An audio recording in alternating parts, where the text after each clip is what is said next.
接近过年的时期，全台货库拢会出现欠货状况，尤其加上疫情以及天气寒冷，更加互民众出门捐货意愿降低。为了回馈社会，台南市三大建筑协会工会，包含台南市不动产开发工会、台南市大台南不动产开发工会以及台南市建筑经营协会，首度携手发起捐货活动，邀请民众做伙挽救捐烈货。疫情严峻嘛，大家都可能出门来捐货嘛。我说我们来做一次这次捐血活动，我跟他们两个工会的理事长讲，他们就二话不说，好，全力来支持啊，所以才能够促成这一次的捐血的活动。那我们的主题呢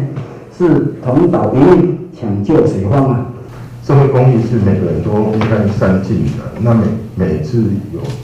任何的事情的话，我们绝对都会支持到底。那因为胡理事长的号召之下，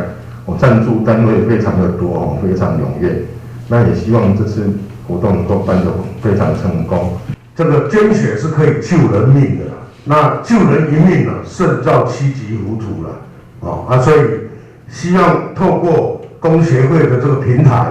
然后把消息整个传出去，也不只是建筑业的这些伙伴要来捐血，也希望抛砖引玉，利用这个机会告诉所有的我们的这个民众朋友愿意来也希望我们所有的义作这边广为宣传一下，帮我们把人找进来。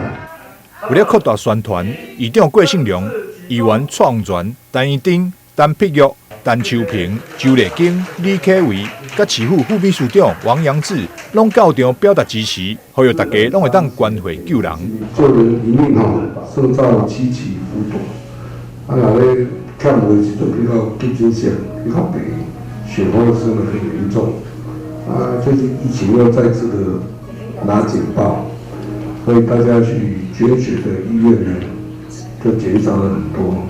非常感谢我主办单位这次的活动站在台南市议场，绝对会全力以赴，加以宣导、加以宣扬、加以号召，让这个活动能够达到更圆满、更顺利，而且更有这个能量。同岛一命，抢救血荒捐血活动，22号将伫咧台南公园登场。为了鼓励民众踊跃捐血，三大建筑工会也准备了红布袋甲全联礼券，要来送予热心的捐血人。因的目标是募得1000包的烈血。台南新闻张秀维采访报道。